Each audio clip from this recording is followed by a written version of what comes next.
Começa agora o Sessão TST. Você vai acompanhar um resumo com os principais momentos da Seção 2 de Dissídios Individuais do Tribunal Superior do Trabalho.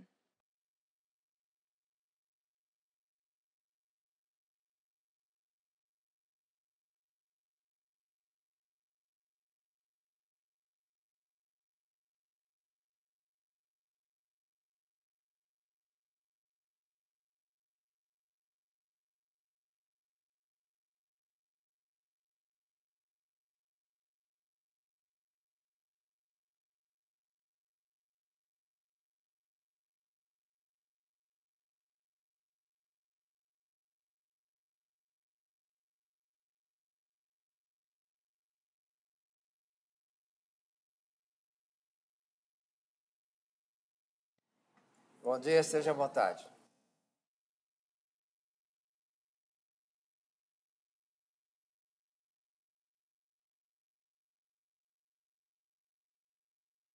Bom dia a todos. Cumprimento os senhores ministros, doutora Vera Regina Della Posa Reis, subprocuradora-geral do Trabalho, senhores advogados, senhores servidores. Vamos dar início aos julgamentos, dando preferência aos processos do ministro Breno, que está retornando apenas para votar nos processos a ele vinculados. Vamos primeiro aos processos com preferência. Relator excelentíssimo senhor ministro Breno Medeiros, processo RO 20.805, dígito 79, de 2016, em que são partes Itaú Unibanco S.A. e Rosa Helena de Paulo Mafalda. Com a palavra o relator. Senhor presidente, senhores ministros, aqui se trata de mandado de segurança, oferecimento de cotas de fundo de investimento para garantia de execução, bloqueio de numerário e legalidade. Na hipótese, o impetrante postulou a segurança objetivando atacar a decisão que rejeitou as cotas de fundo de investimento indicadas para garantir a execução provisória. Embora a decisão seja passível de recurso próprio, no caso, o mandado de segurança mostra-se cabível em face da situação excepcional dos autos e, nesse sentido, a jurisprudência desta Corte. Por essa razão, deve ser reformado o acórdão recorrido a fim de conceder a segurança para determinar o retorno dos autos da execução e, após regularmente apresentar as cotas de fundo de investimento, nos termos do artigo 656 do parágrafo 2º do CPC de 73, desconstituir a penhora de numerário promovido na execução em curso. Razão pela qual eu voto no sentido de conhecer e prover do recurso. Senhores ministros, alguma divergência? Decisão unânime, temos o voto do relator, considerada a presença do Vitor Russomano Júnior. Assim se decide. Pregão. Retorno de vista regimental concedido ao excelentíssimo senhor ministro Breno Medeiros, processo ação rescisória 32.504, dígito 88, de 2010, em que é relator excelentíssimo senhor ministro Douglas Alencar Rodrigues. Os excelentíssimos senhores ministros, relator e ministra Maria Helena Malma, revisora, votaram no sentido de admitir a ação rescisória e, no mérito, julgar procedente o pedido de corte rescisório para, em juízo rescindente, desconstituir parcialmente a coisa julgada formada na ação primitiva, e juízo rescisório conhecido do recurso de revista, dando-lhe provimento para afastar a prescrição quinquenal pronunciada e, a partir dessa premissa, determinar o retorno dos autos à Corte de origem para que prossiga no exame do feito como entender de direito. Não houve sustentação oral e não participa desse julgamento, excelentíssimo senhor ministro Alexandre Ramos. Com a palavra, o Vistor. Senhor presidente, senhores ministros, havia alguma dúvida com relação aqui, sim, ao súmula 410. No entanto, analisando bem os autos, eu entendi que não há esse óbice à súmula, razão pela qual estou acompanhando o eminente ministro relator. O voto já foi encaminhado para vossas excelências. Senhores ministros, alguma divergência? Ministro Alexandre Água, com a palavra. Eu vou pedir vista regimental, senhor presidente. Eu confesso que eu fiquei aqui com uma dúvida. Os demais ministros aguardam, vice de Sua Excelência. Então, após o voto do ministro Breno Vistor, no sentido de acompanhar o relator, suspenso o julgamento em razão de vista regimental do ministro Alexandre Agra. Notas degravadas à Sua Excelência. Vamos ao próximo. Retorno de vista regimental concedido ao excelentíssimo senhor ministro Breno Medeiros, processo RO 1196, dígito 93 de 2010, em que é relator, excelentíssimo senhor ministro Alexandre Agra Belmonte, que votou no sentido de dar provimento parcial e, em sede de juízo rescindendo, desconstituir a sentença proferida nos autos de origem, apenas no que diz respeito a julgar improcedente a ação de cobrança e, em juízo rescisório, extinguir a ação de cobrança, sem resolução de mérito nos termos do CPC de 73, mantendo-se inalterada, todavia, a sentença no que concerne à reconvenção e à condenação da autora em indenização por danos morais. Não houve sustentação oral, não participa desse julgamento, excelentíssimo senhor ministro Alexandre Ramos. Com a palavra, ministro Vistor. Senhor presidente, senhores ministros, aqui, na realidade, são 2 itens no voto do relator. No primeiro deles, se trata da ação de cobrança com a extinção do feito, aliás, na realidade, na sequência, que seria o segundo, com que eu estou de acordo e o relator está provendo. Com relação à indenização por danos morais decorrentes de cobrança indevida, eu, data vênia, divijo, razão do que o senhor relator coloca que, ao alegar que não há comprovação de dano, que é imprescindível para a condenação ocorrida, mais ainda fica evidente o intuito da autora de ver revisitado o contexto fático em que conferida a indenização em seu desfavor, o que não encontra espaço na via estreita da ação rescisória à luz da súmula 410 dessa Corte Superior. Aqui, fecho aspas. E ainda conclui.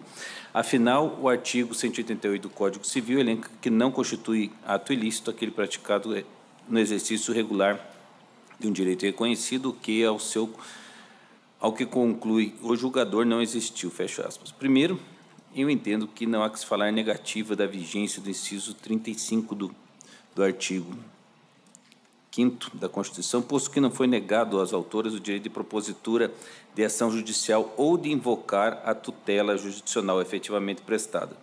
Não há falar também em pretensão de revolvimento de conjunto de fato probatório dos autos, haja vista ter o juiz sentenciante condenado as autoras solidariamente ao pagamento de indenização por danos morais em razão de ajuizamento de ação de cobrança de dívida inexigível, assentando ser desnecessária a prova de ofensa à honra ou a demonstração de sofrimento por tratar-se de dano in re ipsa. Aqui eu cito a sentença, nesse sentido, na hipótese, cuida de ação de cobrança de contribuição sindical em face do recorrido. Com efeito, a decisão rescindendo assentou que o caput do artigo 606 determina que a cobrança sindical seja feita mediante ação de execução de título extrajudicial instruída com certidão do Ministério do Trabalho. A realidade aqui, que ressaltou o juízo, aqui citando lei, ao cessar a competência da Secretaria da Receita Federal para tal fim, consagrou a legitimidade para a cobrança de sua receita pela própria primeira autora. O juízo rescindendo proclamou a ilegalidade do procedimento adotado pelas autoras, porque a dívida é inexigível, não indevida, em razão da inobservância dos procedimentos previstos em lei e porque as demandantes deixaram de praticar atos que lhe incumbiam, aqui criando nos diversos réus legítima expectativa de que não seriam cobrados pela dívida. Quanto aos procedimentos legais, observou que o artigo 605 prescreve que os sindicatos devem promover a publicação de editais concernentes ao recolhimento do imposto sindical em jornais de grande circulação. Já o artigo 606 assenta que a cobrança judicial deve vir acompanhada de certidão de dívida expedida pela autoridade competente. Constou da sentença rescindenda que as autoras juntaram editais genéricos publicados em periódico de circulação no município de Salvador, publicados em um único ano, sem menção aos recolhimentos sindicais cobrados na ação ao imóvel da ré ou à sua pessoa. Conclui, por tudo isso, que houve fraude à lei, porque as autoras, valendo de meios ineficazes e espúrios para transferir à Justiça do Trabalho a tarefa da cobrança, uma vez que, sem observância dos requisitos da lei, carece a dívida de certeza e liquidez, razão pela qual se tem pela sua inexigibilidade. E acrescentou que a conduta das autoras de deixar de transcrever grande lapso de tempo sem efetuar a cobrança e sem dar publicidade dos seus atos, criando uma expectativa na ré de que jamais seria demandada, quebra o princípio da confiança e da boa-fé objetiva, porque a doutrina alemã importaria uma redução do conteúdo obrigacional pela inércia de uma das partes em exercer direito, julgando então improcedentes os pedidos formulados em ação de cobrança, formulados de CNA e FAEB. Pois bem, a norma do artigo 188, inciso 1, do Código Civil preleciona que não constituem atos ilícitos os praticados no exercício regular de direito reconhecido. A interpretação que daqui se extrai é de que o direito reconhecido não é aquele oriundo acaso fosse provida ação de cobrança, mas o próprio direito de ingresso em juízo com ação de cobrança, na busca de um provimento jurisdicional, ainda que julgado improcedente. No caso, não pode dissentir sobre a necessidade da instrução de ação de cobrança. Ocorre que, como bem disse o meritíssimo juiz na sentença rescindenda, não se trata de dívida inexistente, mas sim inexigível, porque não atendidos os pressupostos de constituição do crédito, nos termos do artigo 605 e 606 da CLT. Distinta é a hipótese de ação de cobrança quando já não existente crédito em razão de pagamento efetuado pelo devedor, sendo sabedor o credor, o que evidenciaria, sem dúvida, o abuso do direito de ação consagrado na Constituição Federal. A cobrança judicial de contribuição sindical encontra-se expressamente disciplinada no artigo 606 da CLT, que prescreve como meio processual próprio a ação de cobrança baseada em certidão expedida pelas autoridades regionais do Ministério do Trabalho. A ausência do cumprimento dos artigos 605 e 606 não afasta a dívida, mas a sua inexigibilidade, o que acarretaria a extinção da ação, sem resolução de mérito, como foi determinado pelo relator, por ausência de pressuposto de constituição e desenvolvimento válido e regular do processo. É certo que o ajuizamento de repetidas demandas pela CNA constituiria a priori um atentado à dignidade da justiça ou ação temerária, mas não configura por si só ato ilícito capaz de ensejar o dever de indenizar, mormente porque não se trata de dívida inexistente ou quitada, mas inexigível, novamente friso, ainda que não se possa negar os transtornos, aborrecimentos ou percalços porventura daí advindos, como disponibilidade de tempo, contratação de advogados, falando ressaltar que, neste último, foram as autoras condenadas ao pagamento de indenização por despesas decorrentes da contratação de advogados sem prejuízo de honorários de sucumbência.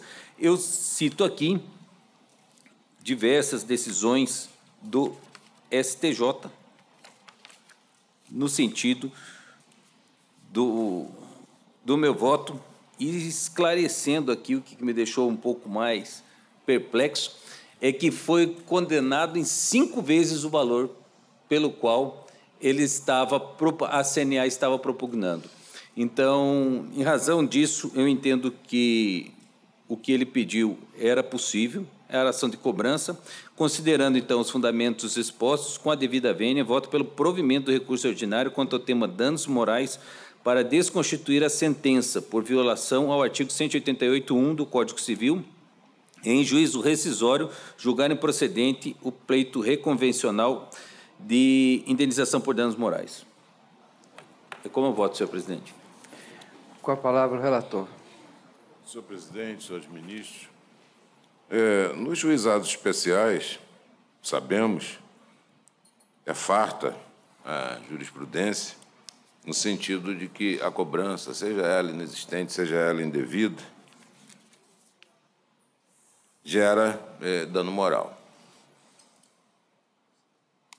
O sujeito que recebe uma determinada cartinha de cobrança, ele ingressa no juizado especial e, normalmente, ele é exitoso. Aqui nós entendemos de maneira um pouco diferente, que o direito de ação é exercício legítimo e regular de direito e que o simples ajuizamento não gera dano moral. Há uma linha muito tênue entre erro de julgamento e violação de norma jurídica. O erro de julgamento com revolvimento de fatos e provas e a violação de norma jurídica. E o voto que eu encaminhei de início foi exatamente calcado na ideia de que o erro de julgamento, o eventual erro de julgamento, não seria por si só fundamento para ação rescisória diante dos fatos, das provas analisados pelo Tribunal ACOR. Mas, diante do voto divergente do ministro Breno, eu cheguei à conclusão de que ele realmente tem razão.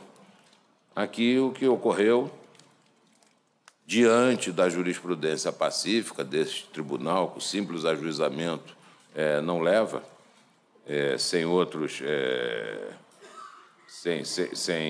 fatos agregados, a configuração de um dano moral, por se tratar de exercício regular do direito, partindo dessa ideia, aí realmente eu não tenho como não me curvar ao voto apresentado pelo ministro Breno, no sentido de que teria havido realmente violação do artigo 188 no seu inciso 1º. Então, diante disso, senhor presidente, eu peço licença ao ministro Breno para refluir e adotar, em relação à segunda questão, os fundamentos e alterar a decisão em relação a essa questão. Aqui, no caso, então, a proposta seria no sentido de julgar improcedente o pleito, desconstituir a sentença por violação do artigo 188 e, em juízo rescisório, julgar improcedente o pleito reconvencional de indenização por danos morais. Pois não. Eu indago se há divergência. Senhor presidente. Ministro Lélio. Eu peço vista regimental com notas gravadas em rascunho. Perfeito. Então, após o voto do ministro Vistor, no sentido de acolher o pedido, dar provimento ao recurso para acolher o pedido rescisório, com fundamento em violação do artigo 188 do Código Civil, e em juízo rescindendo e em juízo rescisório excluir da condenação a indenização por dano moral, no que foi acompanhado em voto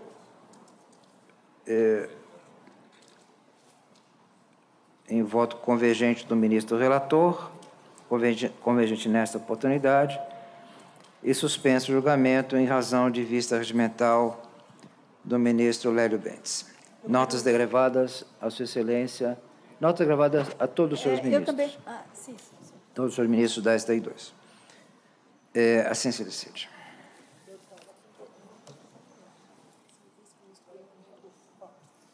Pregão. Retorno de vista regimental concedido ao excelentíssimo senhor ministro Alexandre Agra Belmonte, processo AIRO 368, de 70 de 2016, em que é relator o excelentíssimo senhor ministro Breno Medeiros, que votou no sentido de conhecer do agravo de instrumento e no mérito negar-lhe provimento. Não participa do julgamento, excelentíssimo senhor ministro Alexandre Ramos. Não houve sustentação oral. Com a palavra, ministro Vistor. Senhor presidente, senhores ministros, discute-se aqui, no caso, o cabimento de recurso ordinário de decisão que nega provimento a agravo regimental. É o caso de aplicação da OJ número 100, desta subseção, no sentido de não caber realmente esse recurso de decisão proferida pelo regional em agravo regimental interposto contra despacho que concede ou não liminar. Eu não reparei que, na verdade, o que se discutia era exatamente em relação a despacho liminar. E, diante disso, o voto do doutor relator, muito bem fundamentado, eu convirjo com a proposta apresentada para negar provimento ao agravo de instrumento. Está na linha da nossa jurisprudência. Senhores ministros, alguma divergência? Decisão unânime, nós temos do voto do relator. Retorno de vista regimental concedido ao excelentíssimo senhor ministro Douglas Alencar Rodrigues. Processo é DRO 313-242, de 78 de 96, em que é relator o excelentíssimo senhor ministro Breno Medeiros, que votou no sentido de acolher os embargos de declaração para, sanando a omissão, conferir efeito modificativo ao julgado e prosseguir no exame da rescisória relativamente ao pedido de desconstituição da sentença na forma do CPC de 73 e extinguir o processo com resolução de mérito quanto ao pedido sucessivo de rescisão da sentença proferida no processo matriz em razão da decadência pronunciada. Não participa do julgamento, excelentíssimo senhor ministro Alexandre Ramos. Não houve sustentação. Com a palavra, ministro Douglas. Senhor presidente, senhoras e senhores ministros, este é um caso um pouco diferenciado que talvez torne conveniente um certo retrospecto do que aconteceu ao longo da marcha processual. Trata-se de uma ação rescisória ajuizada no ano de 1996, em que se pretendeu a rescisão de um acórdão proferido pelo Tribunal Regional da 4ª Região em agravo de instrumento e, sucessivamente, a rescisão da sentença condenatória ao pagamento de diferenças por equiparação salarial aos réus. Ao examinar a ação rescisória, o 4º Regional deferiu a pretensão principal deduzida, rescindindo o acórdão lavrado em agravo de instrumento, mantendo, então, a decisão, reformando a decisão que havia pronunciado a intempestividade do recurso ordinário interposto pelo réu. O que aconteceu é que havia dúvida em relação à aplicabilidade das prerrogativas processuais previstas no Decreto-Lei 779 de 69, a então reclamada, e a parte interpôs o recurso ordinário, efetuou o preparo, depósito recursal e custas, mas o recurso foi interposto além do 8º dia do prazo, mas dentro dos 16 dias previstos no Decreto-Lei 779/69. Rescindido o acórdão proferido em agravo de instrumento, sobreveio o recurso ordinário na presente ação rescisória. E aqui, esta subseção concedeu provimento ao recurso, reformou a decisão regional, julgou improcedente o pedido, na medida em que a decisão lavrada em agravo de instrumento, por não enfrentar mérito, apenas por se limitar a confirmar a análise do acerto ou desacerto da análise do exame dos pressupostos recursais objetivos formulados na decisão rescindenda, esse tribunal, então, proveu o recurso e afastou o acórdão regional lavrado na ação rescisória, mas se omitiu no exame do pedido sucessivo de rescisão da sentença. A parte opôs embargos de declaração e esta Corte não supriu a omissão, o que levou à interposição de um recurso extraordinário ao Supremo Tribunal Federal, Corte que atendeu ao reclamo e determinou o retorno dos autos a esta Corte para enfrentamento dos declaratórios e integralização da prestação jurisdicional. O eminente ministro relator, então, cumprindo a decisão do Supremo Tribunal Federal, nos oferece a exame a tese da decadência do direito de postular a rescisão da sentença, na medida em que proposta rescisória além do biênio decadencial contado a partir do dia imediato ao 8º dia contado da publicação da sentença. Ou seja, Sua Excelência considera que a circunstância de ter a empresa, a autarquia, que foi sucedida pelo Estado do Rio Grande do Sul, efetivado o depósito recursal e as custas processuais, essa circunstância afastava a dúvida razoável que poderia ensejar a protração do marco inicial do prazo decadencial na linha do item 3 da súmula 100 desta Corte. Chamou a atenção essa situação na medida em que nós sabemos que o debate em relação à extensão das prerrogativas processuais do Decreto-Lei 779/69 sempre suscitou uma grande polêmica na jurisprudência trabalhista, ora levando à compreensão de que autarquias, mesmo as que exploram atividade econômica sem finalidade lucrativa, são merecedoras dos favores da lei, do Decreto-Lei 779/69, ora afastando a extensão dessas prerrogativas justamente pela exploração de atividade econômica. Não me parece que nós devamos, neste julgamento, definir a tese sobre se a autarquia que foi sucedida pelo Estado do Rio Grande do Sul era ou não era merecedora da proteção processual diferenciada inscrita no Decreto-Lei 779/69, mas apenas examinar se havia dúvida razoável que justificaria a protração do marco inicial do prazo decadencial.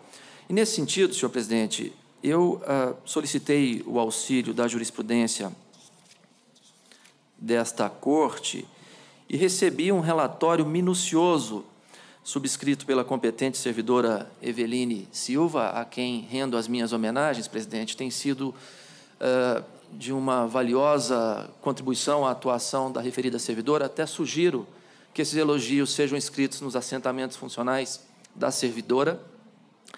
E a pesquisa não foi fácil, porque eu solicitei precedentes contemporâneos à formação da coisa julgada ou do estabelecimento desse debate nos autos da ação matriz. E a nossa base de dados não contempla precedentes tão antigos, mas, ainda assim, foram localizados alguns precedentes e eu os transcrevi no corpo do voto divergente que disponibilizei a vossas excelências e acrescentei vários outros mais recentes, precedentes de diversas turmas desta Corte, envolvendo a própria autarquia ré ou reclamada nos autos da ação matriz.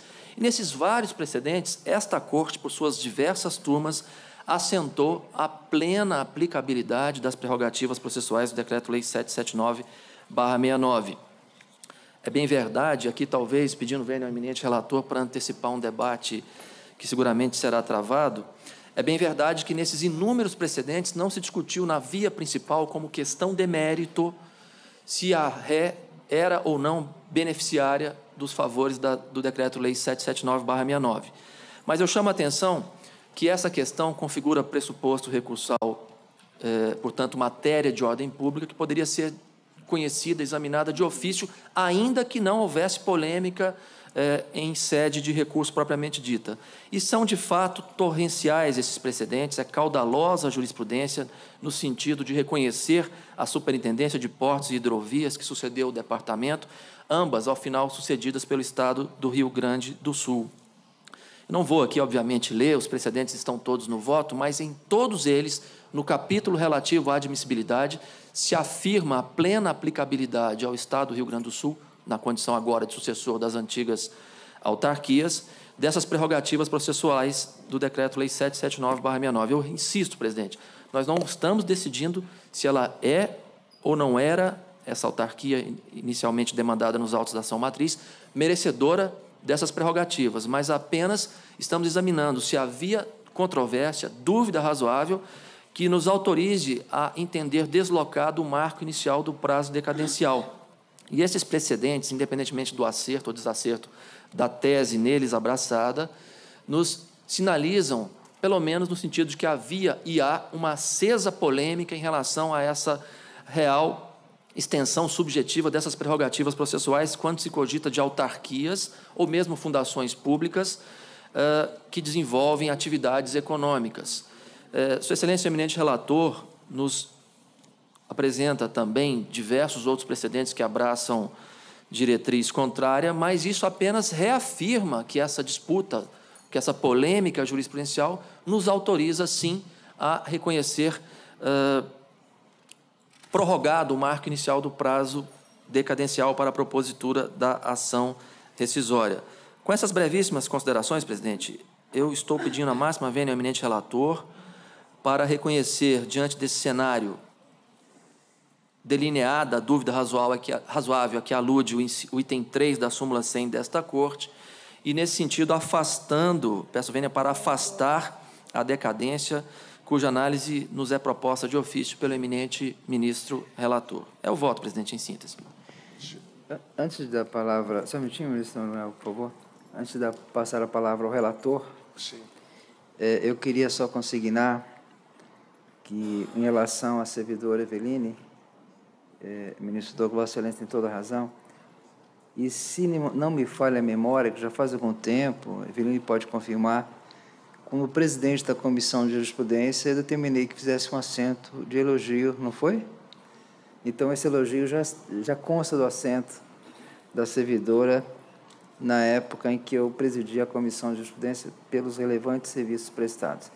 Mas, de qualquer forma, eu vou determinar que sejam as notas degravadas e revisadas, entregue à servidora para que sirva, mais uma vez, uma ratificação desta homenagem ao seu trabalho, que tem sido reconhecido por todos nós. E agora eu passo a palavra ao relator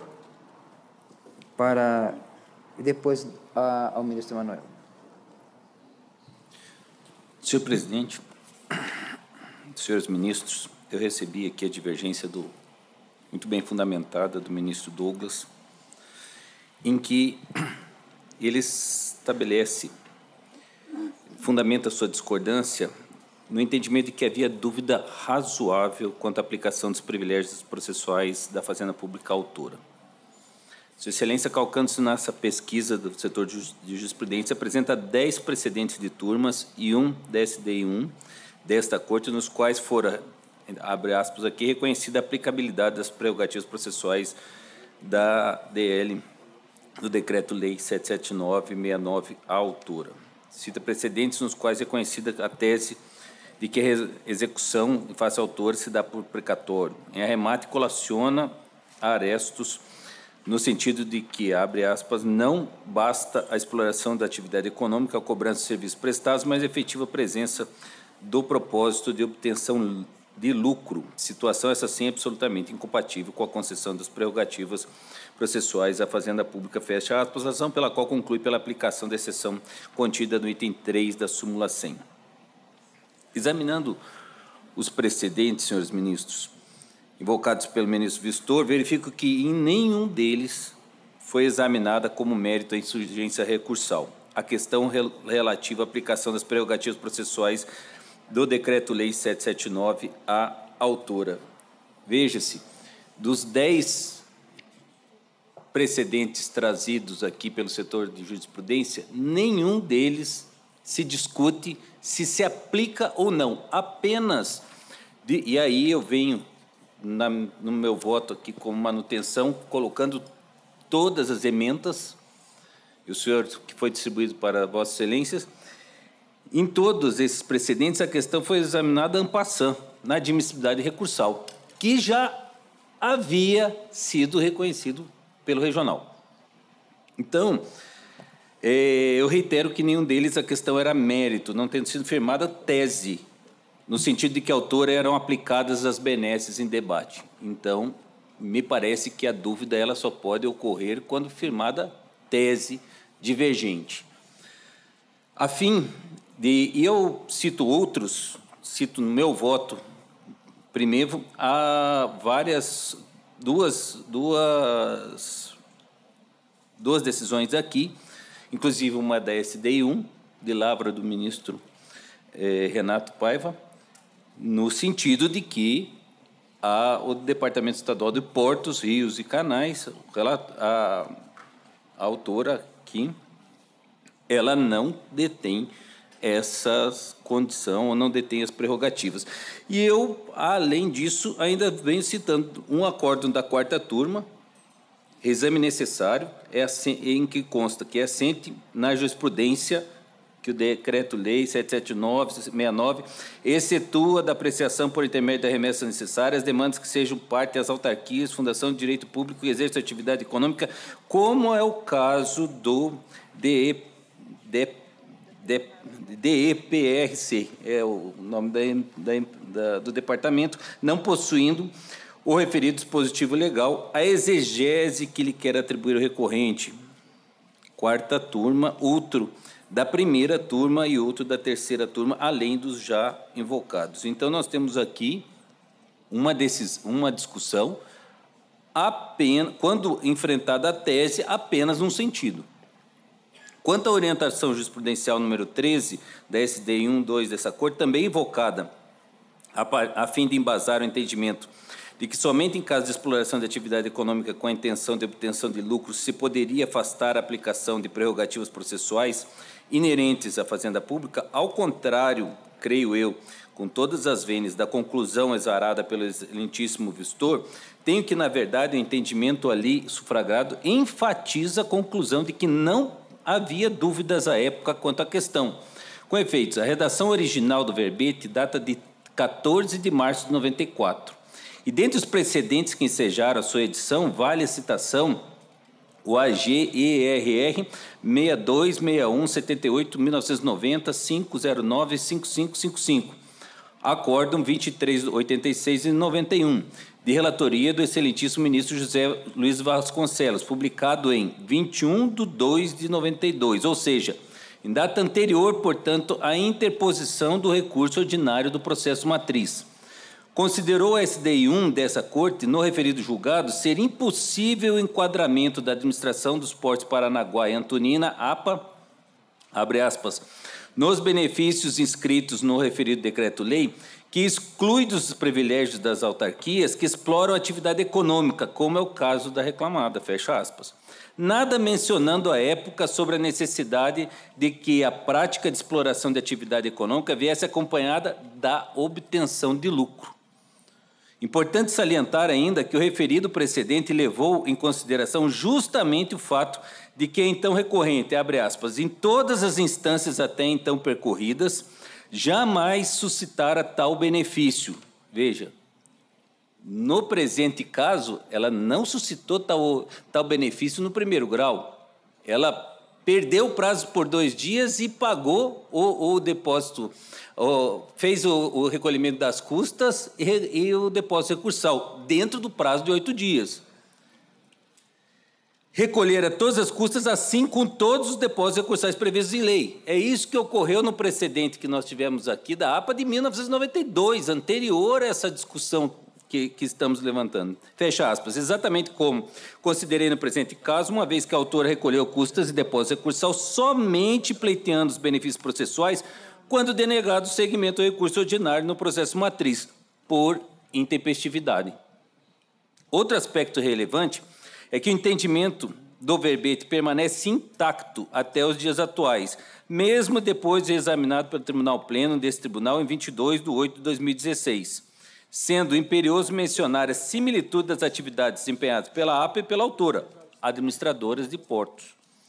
Ainda é de se mencionar o fato que o artigo 2º da Lei Estadual 1561, de 1951, que criou o Departamento Estadual de Portos, Rios e Canais, estabelecer expressamente que esta competia, abre aspas, administrar os portos a cargo do Estado e dirigir sua exploração comercial, fecha aspas. Bem assim, o artigo 11, em sua receita, seria...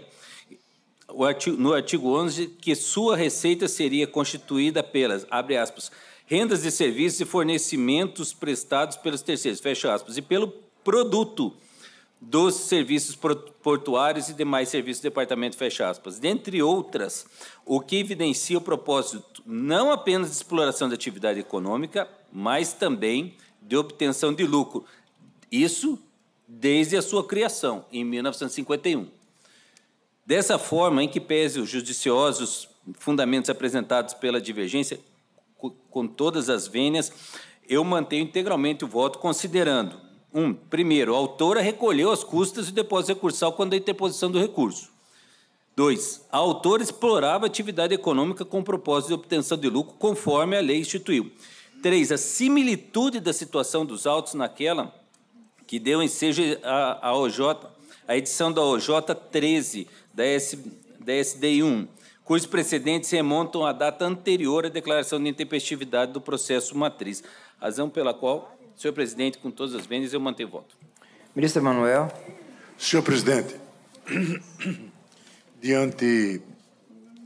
eu tive a oportunidade de ver o voto do ministro Douglas, de uma robustez jurídica impressionante, o voto agora do ministro Breno, que traz novos argumentos à sua decisão.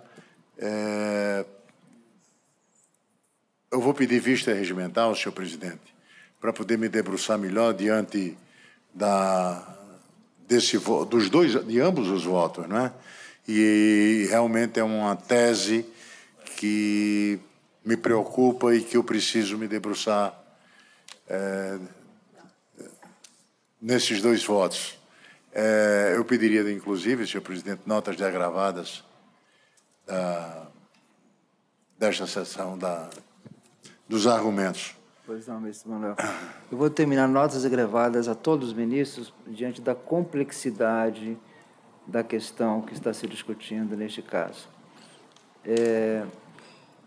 E proclamo que, após divergência do ministro Douglas Alencar Rodrigues, no sentido de afastar a decadência, suspenso o julgamento em razão de vista regimental do ministro Emanuel Pereira, consignada a presença da doutora Aline Frari. Assim se decide. Pregão. Terminamos. Agradeço a presença de Vossa Excelência, ministro Breno.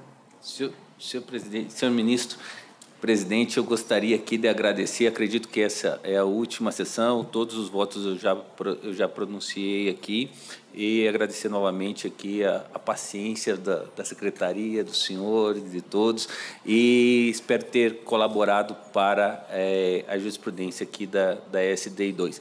Agradeço aí mais uma vez por esse período que passamos juntos e me coloco à disposição assim que esses votos foram terminados, esses julgamentos, para, eventualmente, sendo mantido o relator, elaborar o voto e de acordo com o calendário aí da secretaria. Muito obrigado a todos. Muito obrigado, ministro Breno. Vossa Excelência irá trazer grande contribuição na STI 1 e nos encontraremos lá na quinta-feira. Sim, sem dúvida. Obrigado. Boa sorte. Sim. Vamos, então, prosseguir agora com os processos com preferência. Relator excelentíssimo, senhor ministro Douglas Alencar Rodrigues, processo RO 328, dígito 08 de 2016, em que são partes Denilza de Souza Aguiar e Banco Bradesco S.A. Com a palavra ao relator. Senhor presidente, senhoras e senhores ministros, recurso ordinário interposto contra acórdão lavrado pelo Egrégio 5º Regional em ação rescisória. Pretende-se aqui a rescisão do título judicial, sob o fundamento de que houve violação dos artigos 7º, inciso 29 da Constituição Federal e 11 da CLT, na medida em que não foi observada a prescrição parcial em relação ao pleito de diferenças salariais decorrentes de sonegação de promoção prevista em plano de cargos e salários. Na linha da jurisprudência desta Corte, a questão relativa à prescrição nuclear ou à prescrição parcial não é objeto de disciplina nos dispositivos já referidos e, por esse fundamento, não há como realmente divisar a transgressão legal suscitada em abono da pretensão desconstitutiva. Então, o meu voto é no sentido de conhecer e negar provimento na linha dos diversos precedentes dessa subseção. Senhores ministros, alguma divergência? Doutor Vitor, só o registro, não é? Pelo recorrido, apenas um registro. Então, a decisão é unânime, temos do voto do relator, consignada a presença, doutor Vitor Russomano Júnior. Assim se decide. Pregão. Relator excelentíssimo, senhor ministro Douglas Alencar Rodrigues, processo RO 512, dígito 03 de 2015, em que são partes Banco Santander Brasil S.A. e Moacir Antônio Fachin e outra. A palavra ao relator. Presidente, senhoras e senhores ministros, trata-se de recurso ordinário interposto contra acórdão lavrado em mandado de segurança voltado contra a decisão judicial que determinou a liberação de valores presentes em conta vinculada do FGTS a título de depósito recursal em sede de execução provisória. Com a tramitação regular do feito, sobreveio o trânsito em julgado do título judicial que lastreava a execução provisória, e isso leva à configuração da perda superveniente do interesse de agir, impondo a denegação da segurança, e por isso vota no sentido do conhecimento e desprovimento do recurso. Doutor Vitor, só o registro neste caso? Sim, apenas dois. Senhores ministros, alguma divergência? Decisão unânime nos termos do voto do relator, consignada a presença do doutor Vitor Russomano Júnior. Pregão. Relator excelentíssimo, senhor ministro Alexandre Agra Belmonte, processo RO 21383, dígito 08 de 2017. São partes Banco Santander Brasil S.A. e Roberta Braga da Silva. A palavra o relator. Senhor presidente, recurso ordinário e mandado de segurança. O objetivo da pretensão mandamental é cassar a decisão na qual, em sede de tutela antecipada, nos autos da reclamação trabalhista, ajuizada pela litisconsorte, foi determinado que o banco se abstivesse de convocar a trabalhadora para a realização de novos exames de retorno até julgamento final de ação proposta contra o INSS sob pena de multa. O artigo 23 da Lei 12.016 de 2009 dispõe que o direito de requerer mandado de segurança extinguir-se-á decorridos 120 dias contados da ciência pelo interessado do ato impugnado, considerando-se este como sendo o primeiro ato em que se firmou a tese hostilizada e não aquelas decisões que simplesmente o ratificaram. É o que consta da OJ 127 desta subseção. Se o impetrante teve ciência da antecipação dos efeitos da tutela em 21/10/2016, mas o mandado de segurança foi impetrado apenas em 12/7/2017, restou ultrapassado o limite de 120 dias previsto no artigo 23 da Lei 12.016 de 2009.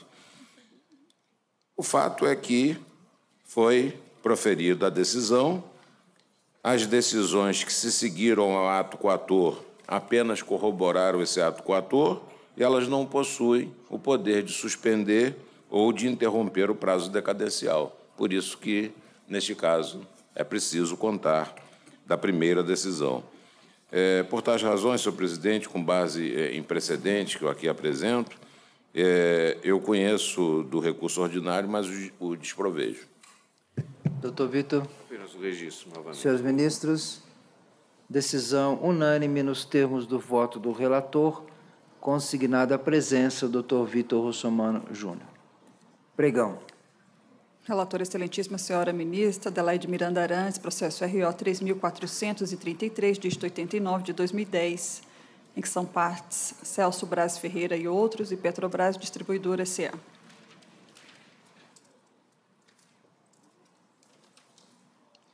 A palavra, relatora.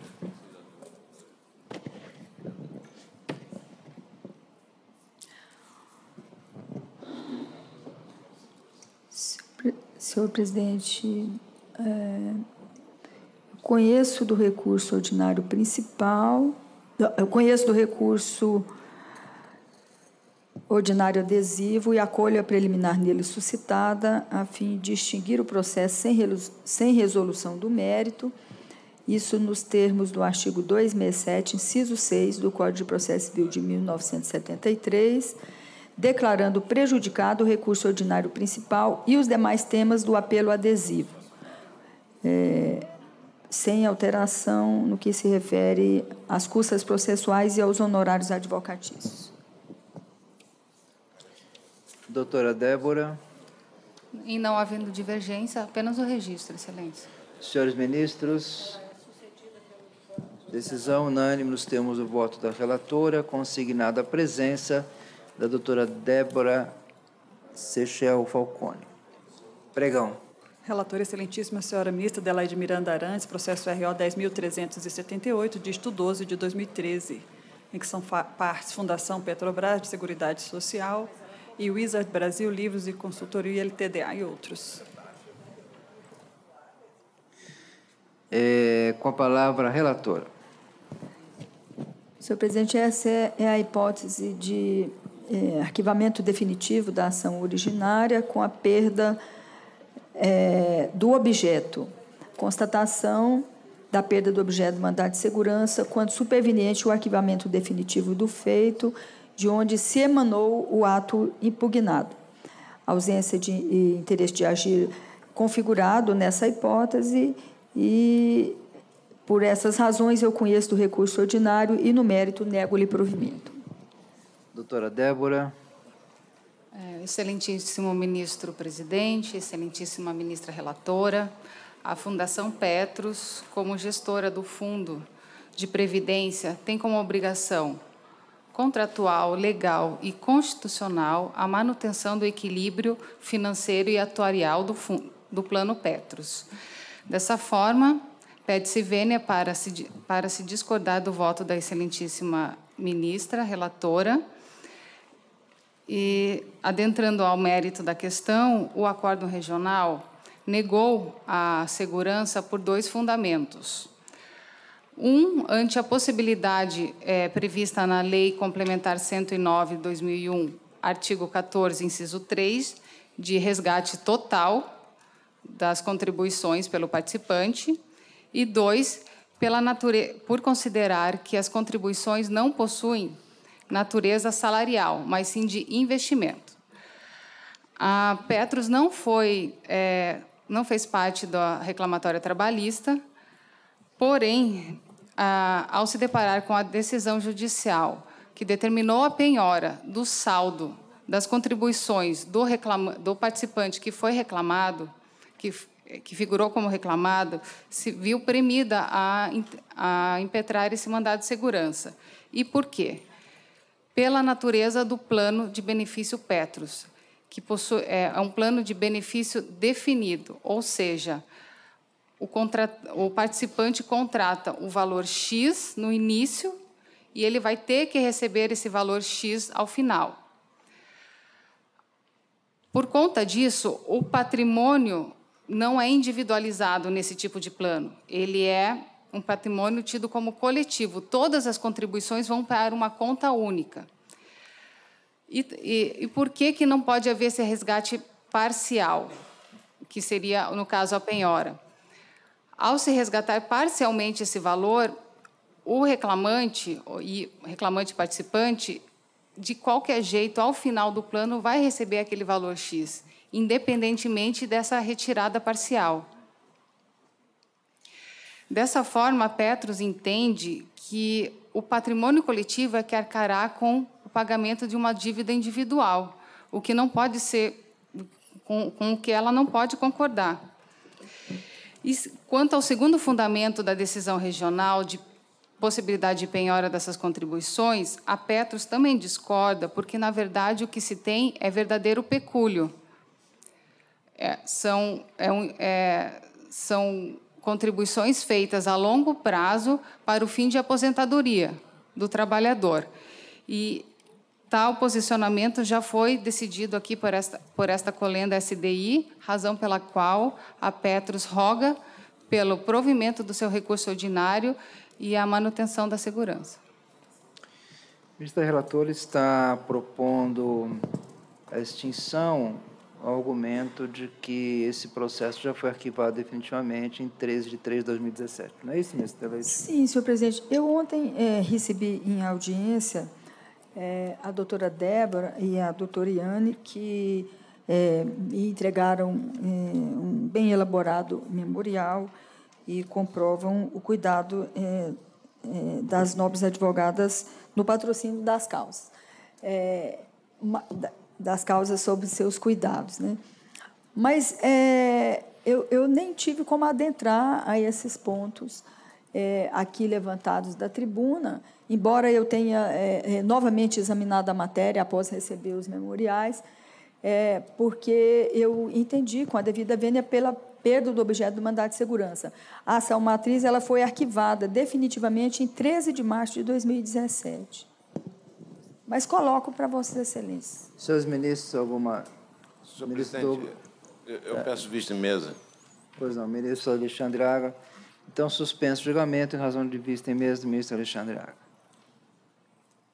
Pregão. Relator excelentíssimo, senhor ministro Emanuel Pereira, processo RO 10.080, dígito 24 de 2017, em que são partes Eurofarma Laboratórios S.A. e Sérgio Henrique White.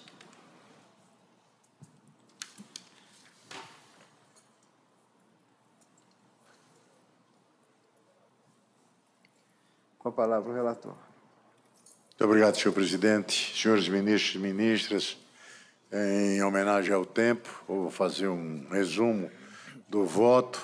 Trata-se de mandado de segurança impetrado em face do ato coator que defere pedido de antecipação de tutela antecipada, determinando a reintegração de empregado ao emprego. Consultando o andamento atualizado do processo matriz pelo sistema informatizado desta Justiça Especializada, verifica-se a superveniência de sentença de mérito proferida em 18 de dezembro de 2017, na qual se julgou improcedente o inquérito para apuração de falta grave. Ressai, pois, a perda de objeto do presente mandado de segurança. E o voto, senhor presidente, senhores ministros e ministras, segue no sentido de conhecer do recurso ordinário e de ofício denegar a segurança impetrada ante a perda superveniente do interesse de agir na forma do artigo 6º, parágrafo 5º, da Lei 12.016, de 2009, e do item 3 da súmula 414 do TST. É como voto. Doutor Ricardo. Somente o registro da presença, senhor presidente. Senhores ministros, decisão unânime, temos o voto do relator, consignada a presença, doutor Ricardo Laerte Gentil Júnior. Pregão. Relator excelentíssimo, senhor ministro Douglas Alencar Rodrigues, processo RO 1708, dígito 29, de 2012, em que são partes Wilson Antônio Sexto e outra, e Joel Correia Silva e outro, e outros. Com a palavra o relator. Pois não, presidente, trata-se de recurso ordinário interposto contra acórdão lavrado pelo Egrégio 15º Regional em ação rescisória. A pretensão é de rescisão de decisão lavrada em agravo de petição, no qual a Corte Regional, decretando fraude à execução, afastou a boa-fé dos adquirentes do imóvel que fora, enfim, negociado no curso da execução principal. Como dito, estão preenchidos os pressupostos extrínsecos de admissibilidade ao conheço do recurso. E, como dito, a Corte Regional, invocando o artigo 593, inciso 2 do Código de 73, reconheceu a fraude à execução, tornando ineficaz a alienação do imóvel do sócio executado para os terceiros. Os fatos registrados na referida decisão são os seguintes. As reclamações trabalhistas que culminaram com a constrição judicial do imóvel objeto da discussão em causa foram ajuizadas no ano de 1997. O imóvel penhorado, com 14 mil metros quadrados, foi avaliado em R$ 1.072.000. Os autores, terceiros embargantes na ação originária, adquiriram parte ideal do imóvel com 10.815,29 metros quadrados, pagando por ela a quantia irrisória de R$ 58.000, mesmo considerando-se que a transação imobiliária ocorreu no ano de 2000. No momento da compra do bem, não buscaram os autores certidões que atestassem que eram movidas ações em face do devedor. Há naqueles autos originários certidão que atesta a existência de inúmeras demandas intentadas em face da empresa e do sócio executado, iniciadas a partir de 1992. Não foi provada a alegação de que a anotação na matrícula do imóvel do valor venal de R$ 58.000 foi resultado de erro administrativo do cartório. Este é o cenário fático que animou a decisão rescindenda. Ocorre que o ordenamento jurídico prevê dispositivos específicos que poderiam atender ao reclamo deduzido pelos autores, e por esse fundamento nós não podemos divisar a transgressão ao inciso 2 do artigo 5º da Constituição Federal. Também não há espaço para a desconstituição do acórdão, com fundamento em ofensa ao disposto no artigo 659, parágrafo 4º do CPC de 73.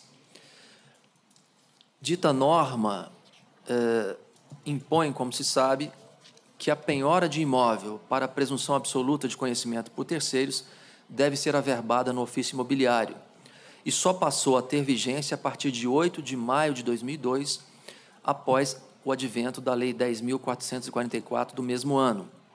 Antes do início da vigência da referida norma, o parágrafo 4º do artigo 659 do Código de 73 preconizava apenas que a penhora de bens imóveis realizar-se-á mediante auto ou termo de penhora e inscrição no respectivo registro. Daí decorre que o referido preceito legal, com a redação que os autores pretendem ver observada, não estava em vigor à época em que os fatos se passaram. A compra e venda foi ajustada em 25 de novembro de 99, com lavratura da escritura em 13 de julho de 2000, conforme está posto na petição inicial desta ação rescisória. No mais, quanto aos artigos 5º, incisos 22 e 36 da Constituição Federal, 422 do Código Civil, artigos 167, item 5 e 240 da Lei 6.015 de 73, há o óbice da súmula 410 desta Corte.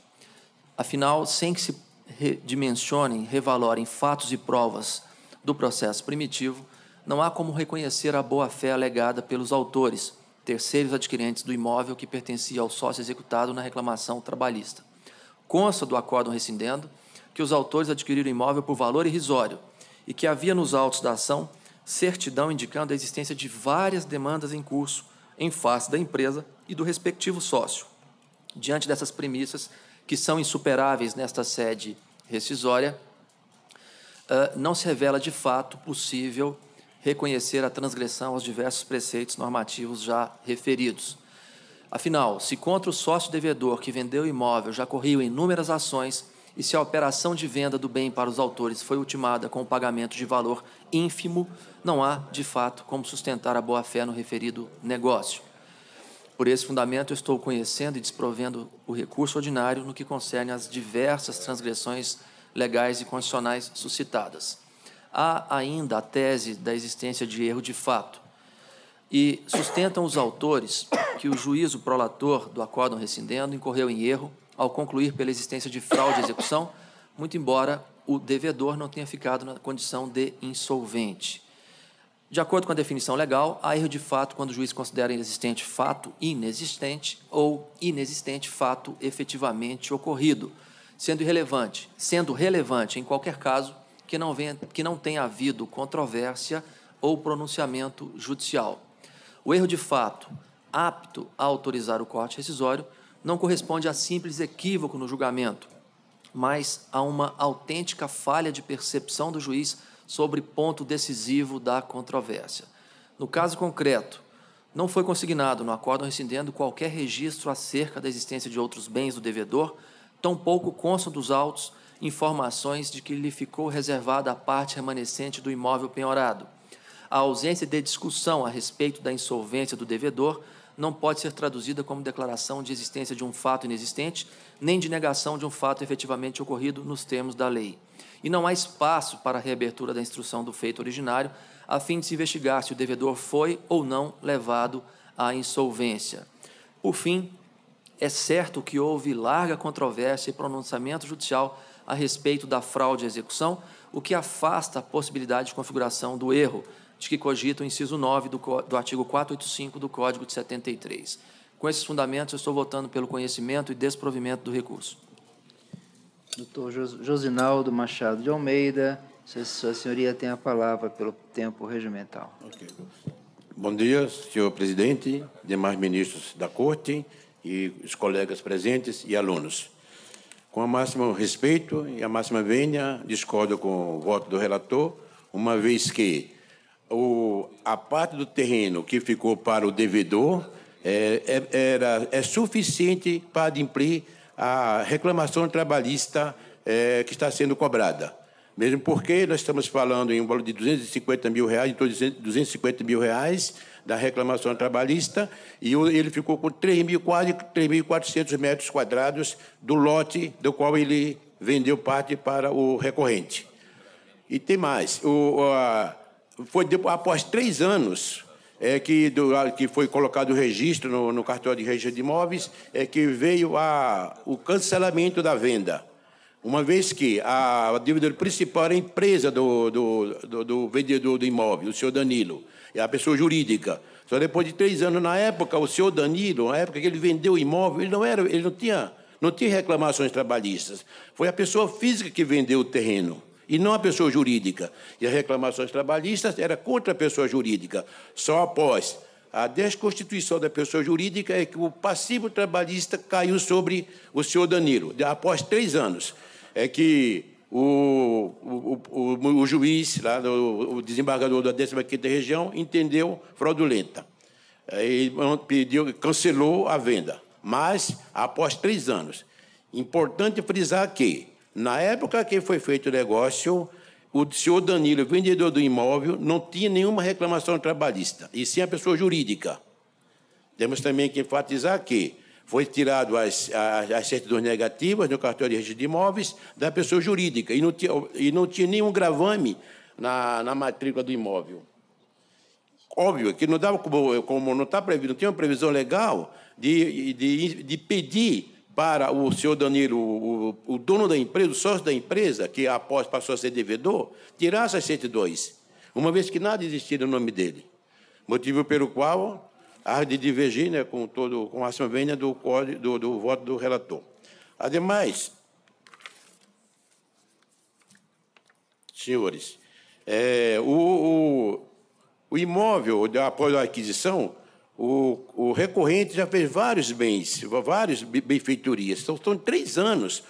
Imaginem, senhores, 3 anos após da aquisição, de pagar IPTU, gastar com benefícios, aparece, então, o gravame em nome do proprietário vendedor após 3 anos. Senhores, frisem bem, são 3 anos após o registro da matrícula que ela foi cancelada, que foi o juiz e o desembargador pediu para cancelar a venda, tornar ineficaz juridicamente a venda. Senhores, voltando a falar sobre a reclamação trabalhista, é R$250 mil. Esse valor está garantido pelo Bradesco. Nenhum prejuízo terá o reclamante em ter seu valor adimplido, entendeu? Porque o recorrente já providenciou junto ao Bradesco, para chegar nesse trâmite processual depois de tantos anos, a garantia de adimplir a reclamação trabalhista. Então, de modo que, sendo liberado o imóvel, voltando para o recorrente, tornando eficaz a compra e a venda pelo senhor Danilo, nenhum prejuízo terá o reclamante, que o principal problema é esse.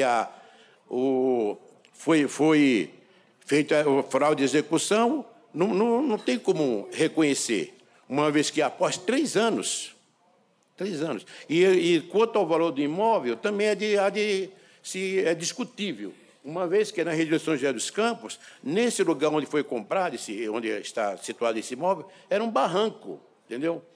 Também o valor não é todo não é isso, era um barranco, era uma parte ainda rural, né, carente de vários benefícios, e que na época não era todo esse valor. O valor foi o que realmente foi pago, com eventuais divergências entre o cartório emitindo a escritura. Então, volto a frisar que o valor que ficou para o sócio devedor é suficiente para adimplir a reclamação trabalhista. Mesmo assim, o recorrente tomou a precaução de, junto ao banco, prover um valor de garantia para pagar essa reclamação trabalhista. E sobre isso, ele está pagando em torno de R$14 mil há 6 anos, quase 7 anos, para manter essa fiança bancária. Então, senhores ministros, eu acho que manter a fraude de execução, desconsiderando o valor, ou melhor, a venda do imóvel, acho que a justiça aí fica um pouco a dever, né? Pois são quase 18 anos desse labor, né? 14 mil metros. 6 anos que paga a carta fiel, senhores. IPTU, inclusive IPTU estava atrasado, mas ele sendo provido o recurso, ele vai negociar com a prefeitura. Olha, excelências, manter o cancelado a venda do imóvel por causa de uma de R$250 mil, né? já garantida pelo banco, entendo que carece de reforma, senhores ministros, em tese de feitura da Justiça, porque nenhum prejuízo terá o reclamante autor da ação trabalhista que chegou até esse ponto. Por isso, senhores, eu, inclusive sobre os memoriais, né, interessante nós atentarmos. Deixa eu ver aqui.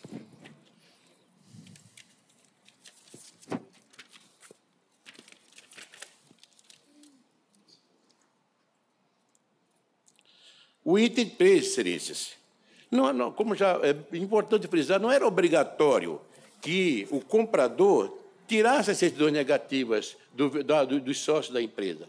Da empresa, a pessoa jurídica que era devedor de trabalho foram tirados, e nada constou na matrícula.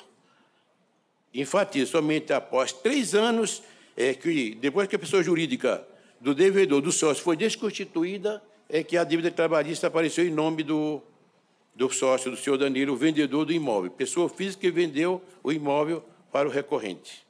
Portanto, senhores, creio que nos memoriais que estão em poder de vossas excelências está bem claro, né, o que ocorreu, né, sobre o valor do imóvel, eu divido também, porque não é todo esse valor, né, e reclamações trabalhistas não era em nome da pessoa jurídica, e sim, não é em nome da pessoa física, da pessoa jurídica, Só após 3 anos de Constituição, volto a frisar, é que veio a aparecer a dívida em nome da pessoa dos sócios do senhor Danilo. Portanto, senhores, eu fico grato, né, e peço, né, que reforme o venerável acórdão, porque do jeito como está, ou seja, como foi feito, vai ser um prejuízo muito grande para o recorrente, uma vez que nada terá de prejuízo o autor da ação trabalhista, que já está garantida o seu valor da reclamação principal. Obrigado, senhores. Ministro Douglas, alguma coisa a acrescentar? De maneira muito breve, presidente. De maneira muito breve, apenas cumprimentar o ilustre advogado e apenas esclarecer que nós estamos em sede de ação rescisória, que é uma ação absolutamente excepcional. Nós não podemos revisitar, reexaminar, revalorar tudo que o Tribunal Regional fez a partir da decisão proferida em embargo de terceiro. A matéria, de fato, se resolveu na instância ordinária, Vara do Trabalho, Tribunal Regional do Trabalho, e agora nós estamos julgando a decisão judicial, se ela foi correta à luz daqueles fatos. E, portanto, se havia ou não havia certidão, se havia ou não patrimônio do sócio que vendeu o imóvel capaz de suportar a execução, são questões que nós não podemos examinar aqui. Nós apenas julgamos a partir do que o tribunal estabeleceu. E o que o tribunal estabeleceu afasta em absoluto a presunção de boa-fé dos adquirentes. Nós não podemos, evidentemente, sugerir às partes condutas, estratégias, mas eu vou pedir a permissão, presidente, para dizer o seguinte: se essa desconstituição da transação está causando tanto desconforto, se de fato essa transação foi efetuada com boa-fé, seria talvez fácil resolver o impasse quitando a dívida trabalhista e voltando a pretensão contra o sócio expropriante, como foi dito. Se ele ainda tem parte do terreno contíguo ao imóvel penhorado disponível para a penhora, quem sabe esse seja um caminho para reparar o suposto prejuízo que os embargantes, ora recorrentes, autores da rescisória, estão denunciando. Mas, efetivamente, do ponto de vista estritamente técnico, a rescisória não se presta ao rejulgamento da causa. Não se corrige aqui a injustiça ou equívoco na valoração da prova. Absolutamente não é esse o papel, a função da ação rescisória. Por isso que eu peço vênia para ratificar o voto. Senhores ministros. Desculpa. Senhores ministros. Então, a decisão é unânime. Nós temos o voto do relator, sustentou pelo recorrente, Wilson, doutor Josinaldo Machado de Almeida. Muito obrigado, doutor. Assim se decide. Relator excelentíssimo, senhor ministro Emanuel Pereira, processo RO 497, de 54 de 2016, em que são partes Caixa de Previdência dos funcionários do Banco do Brasil e Delmar Nicolau Schmidt e outra. Ministro relator, com a palavra. Senhor presidente, ainda homenageando ao tempo, trata-se de mandado de segurança impetrado em face do ato coator que indefere pedido de antecipação de tutela quanto à pretensão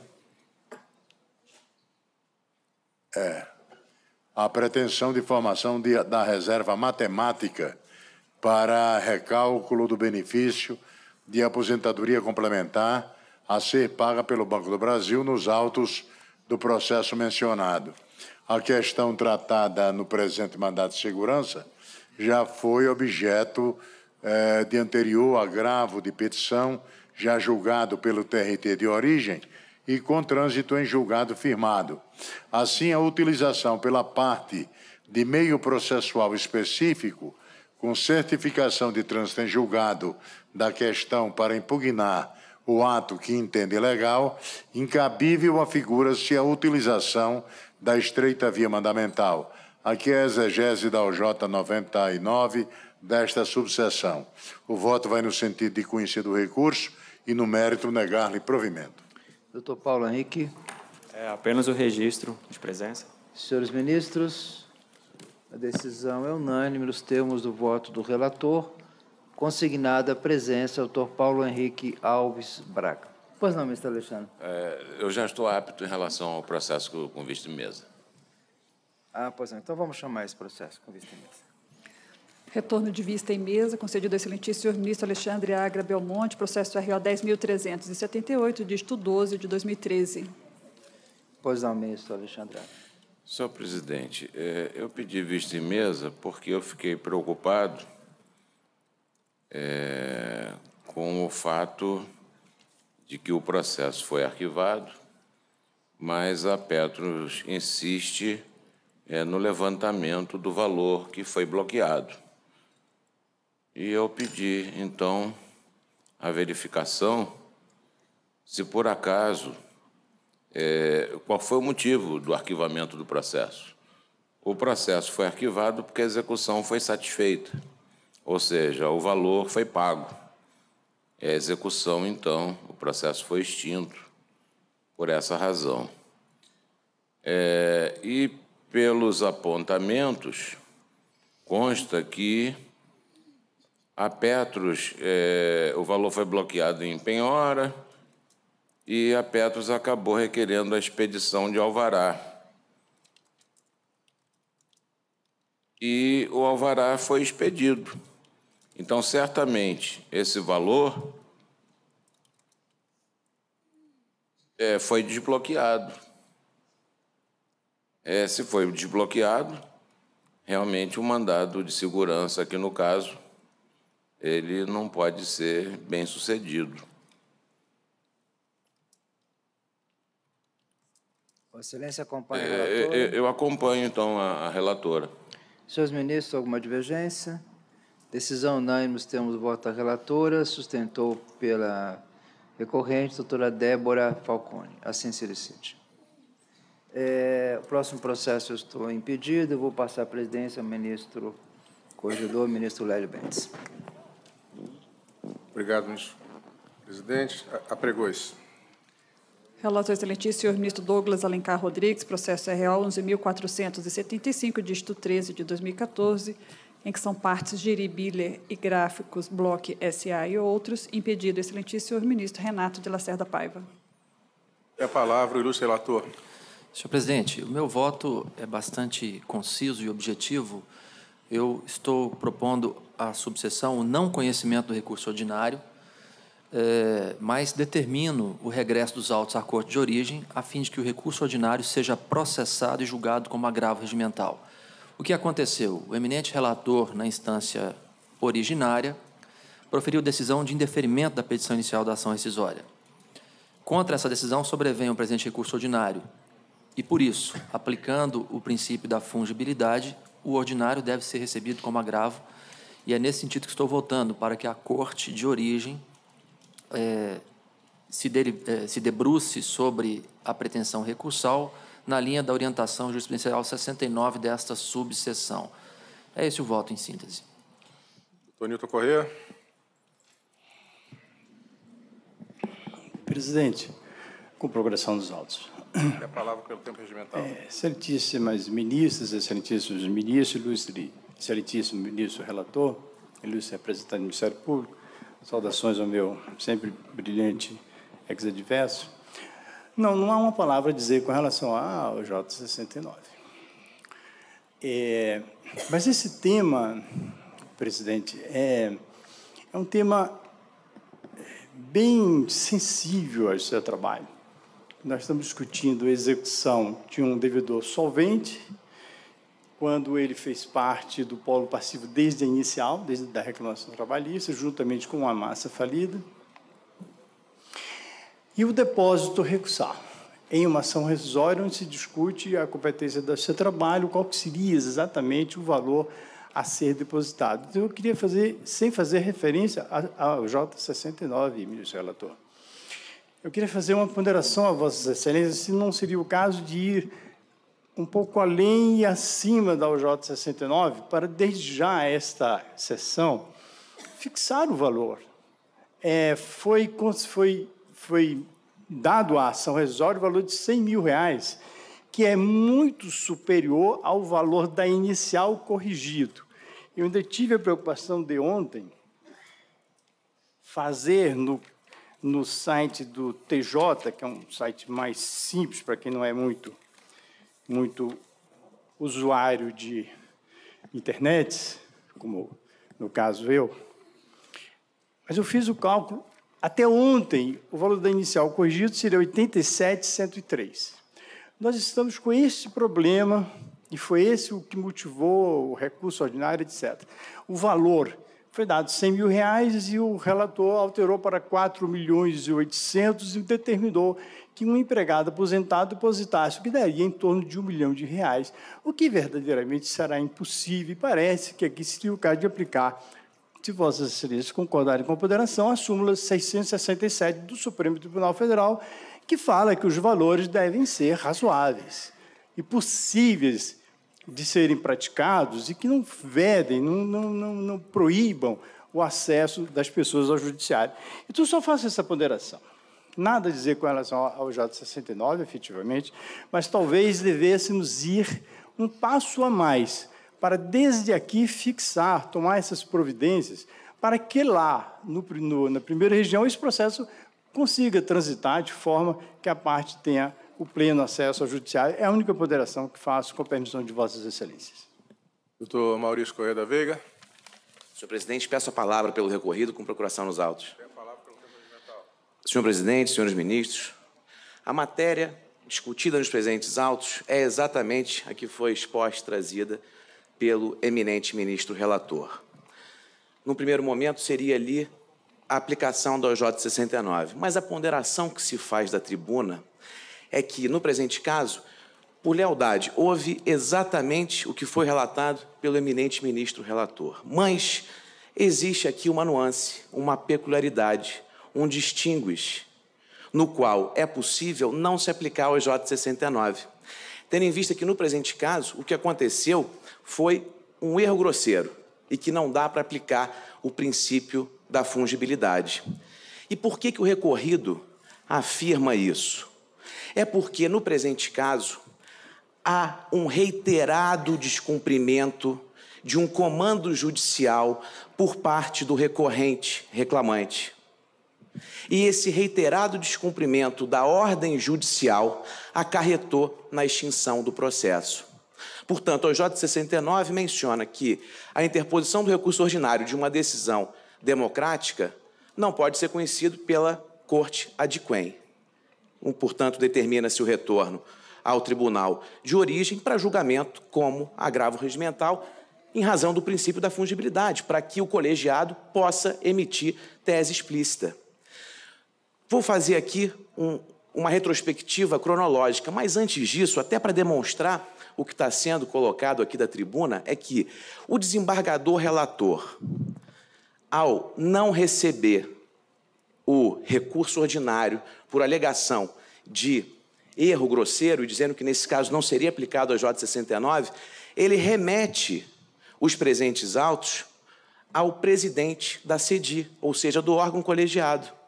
O presidente da CEDI poderia ter recebido, com base na OJ 69, e ter mandado processar aquele recurso ordinário como agravo regimental no tribunal de origem. E não fez, mandou para o TST. Portanto, qual é a manifestação do recorrido aqui na tribuna? É que, no presente caso, não pode ser conhecido esse recurso ordinário e não mandar voltar os autos para o TRT. Exatamente em razão desse erro grosseiro. E por que esse fato? O que aconteceu nos presentes autos? O desembargador relator, no primeiro momento, determina o pagamento do valor do depósito que prevê, que alude o artigo 836. E depois já considera, dizendo, olha, estou aqui acolhendo as ponderações do autor da ação rescisória e reconsidero. E manda, então, o recorrido apresentar a sua defesa da ação rescisória, a sua contestação. E na contestação, há uma ponderação preliminar de que, nesse caso, estamos tratando não de um hipossuficiente, mas de um manifesto hipersuficiente que tem mais de 6 imóveis.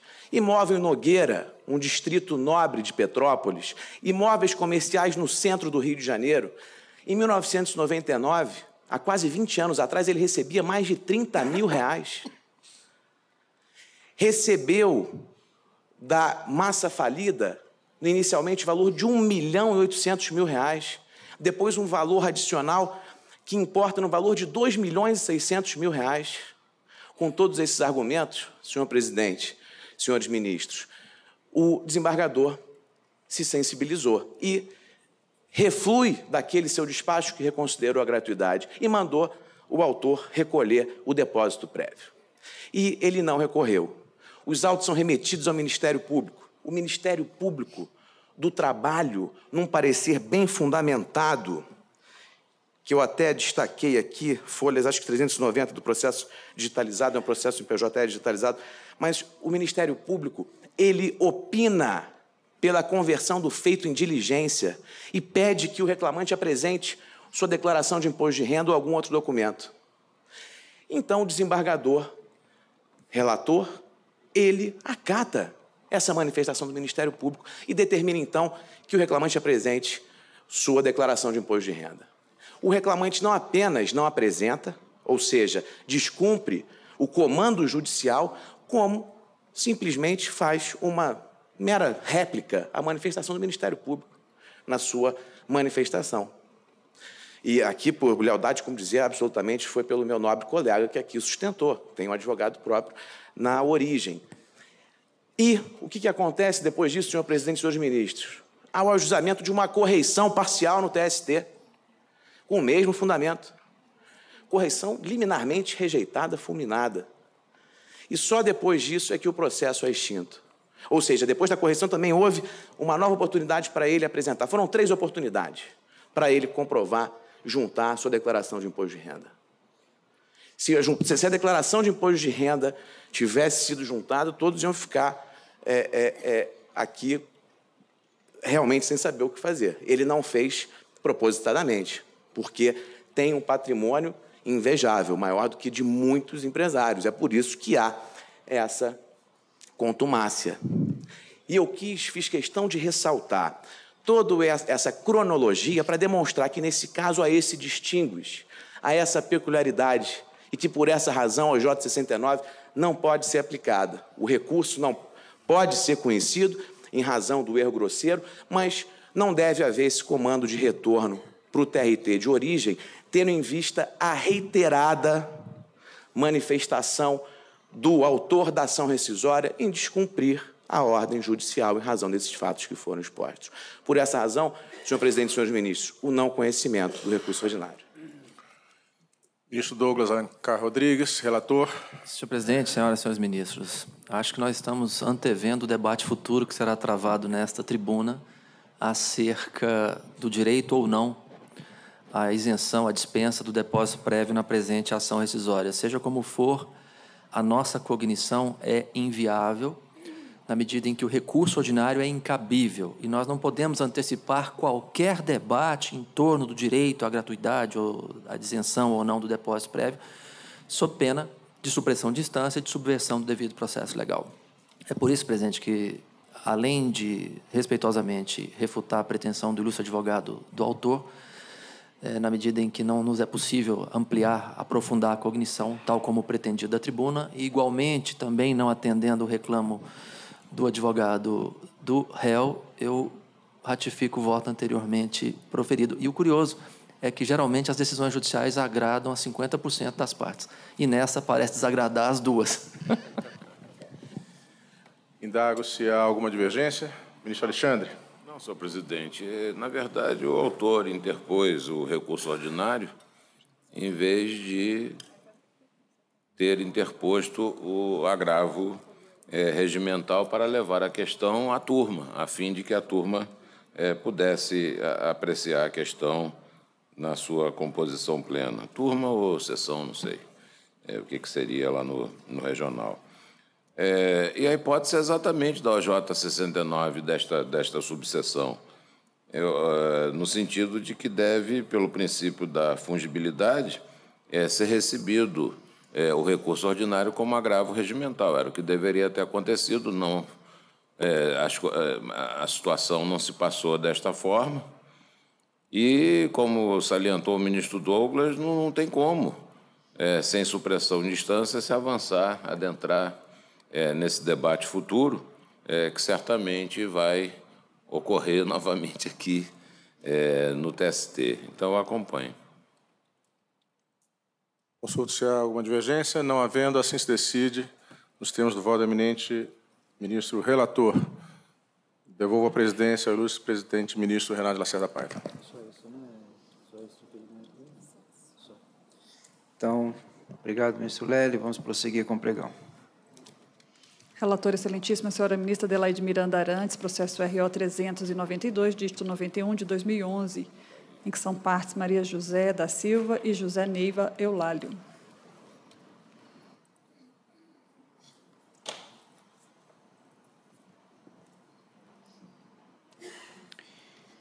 Com a palavra, a relatora.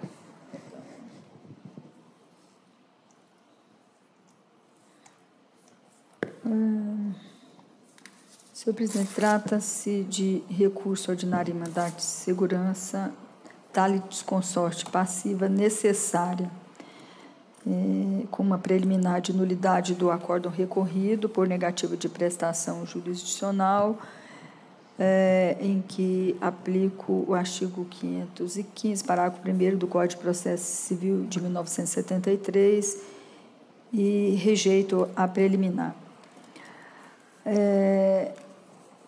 No segundo ponto, ato impugnado que não conheceu da exceção de pré-executividade, conversão monetária decorrente do Plano Verão, adequação da liquidação ao comando oriundo da res judicata, erro material, decadência afastada, aplicação mitigada da orientação jurisprudencial 92 desta SDI 2. Não incidência das súmulas 33 do TST e 268 do Supremo Tribunal Federal. Desnecessidade de dilação probatória. Também o recurso ordinário e mandado de segurança do impetrante, não ocorrência de julgamento citra petita e aplico a orientação jurisprudencial 92 desta SDI 2, que incide ao caso concreto.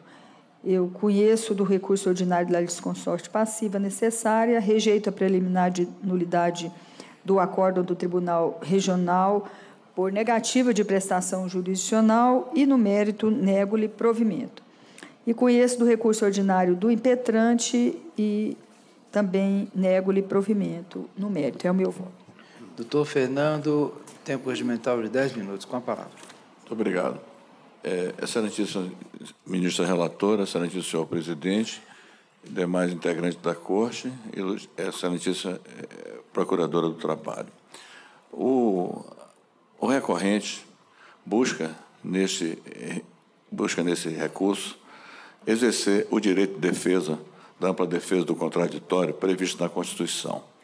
Não foi facultado à parte impugnar o astronômico cálculo apresentado pelo reclamante, tanto que, na época, no Tribunal Regional do Trabalho, o ministro Cláudio Mascarenhas Brandão deferiu parcialmente o recurso, determinando a remessa e a baixa do processo ao juízo de piso para que analisasse os exageros constantes do cálculo. Acontece que o juiz de piso, dentro da circunstância da inércia da jurisdição, ele não vai impugnar os cálculos, tirou somente 2 pontos. O que a parte procura fazer é o direito constitucional da defesa, porque hoje não se exige mais garantia do juízo para impugnação e, anteriormente, também o dispositivo do parágrafo 2º do artigo 879 da CLT facultava a impugnação antes dos embargos. Não foi dado esse direito. É o direito de defesa. Os cálculos apresentados foram incluídos, sem adentrar ao mérito, somente para justificar. O fundamento do recurso é que nos cálculos foram incluídos, e foi dito isso também no recurso ordinário, foram incluídas verbas originárias de convenções coletivas, e essas convenções coletivas não foram colacionadas ao processo. É princípio assente aqui nessa Corte de que, não estando presente as convenções coletivas, não se pode cogitar, em hipótese alguma, de incluir as diferenças salariais concedidas na convenção. O caso é específico de um médico trabalha sozinho no consultório e não pode arcar nem tem patrimônio para atender uma execução de 9 milhões de reais para garantir o juízo. Então, o que está se buscando aqui é a preservação do direito constitucional da ampla defesa e do contraditório que não foi dado. Não pode impugnar. O fato do eminente ministro Cláudio Brandão determinar a baixa do processo, como eu já disse, a juíza determinou, mas a julgadora de piso não vai analisar detalhes do cálculo, certo?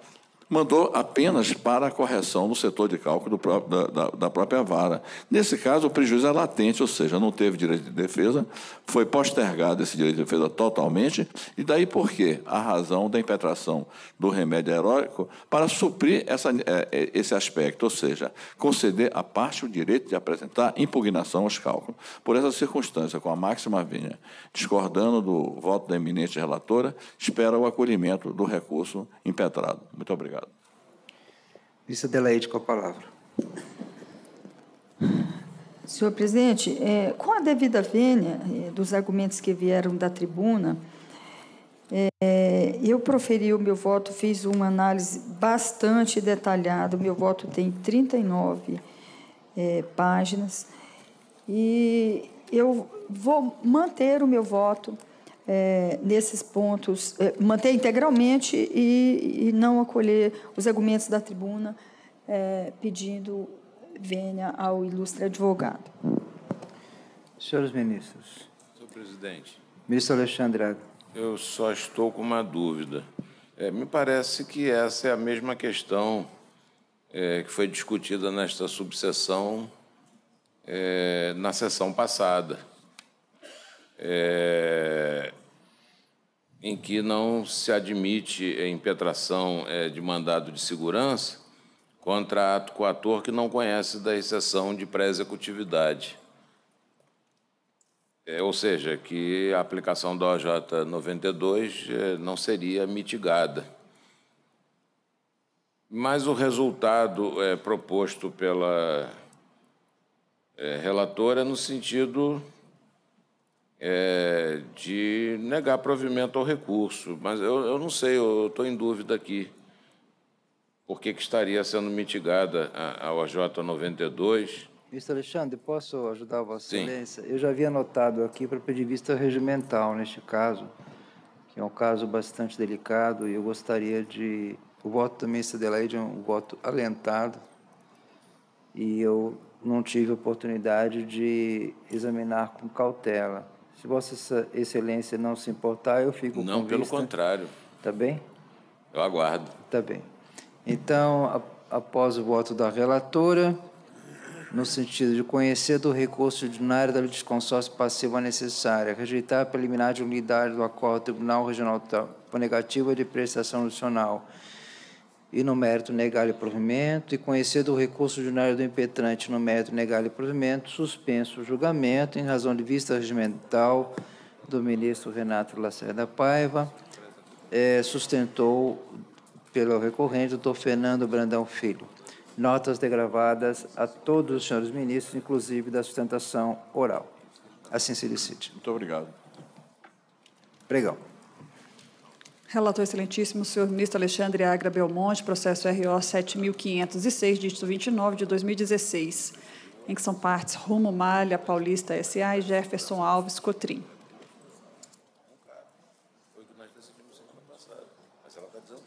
Ministro Alexandre Agra, com a palavra.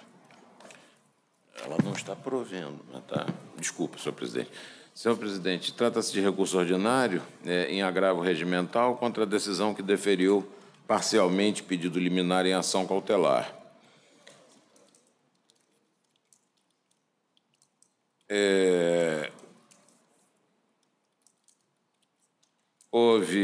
Foi negado pelo Tribunal Regional provimento ao agravo regimental da autora, confirmando decisão monocrática de deferimento apenas parcial do pedido liminar de concessão de efeito suspensivo da sentença prolatada nos autos do processo originário, formulado por meio da presente ação cautelar incidental.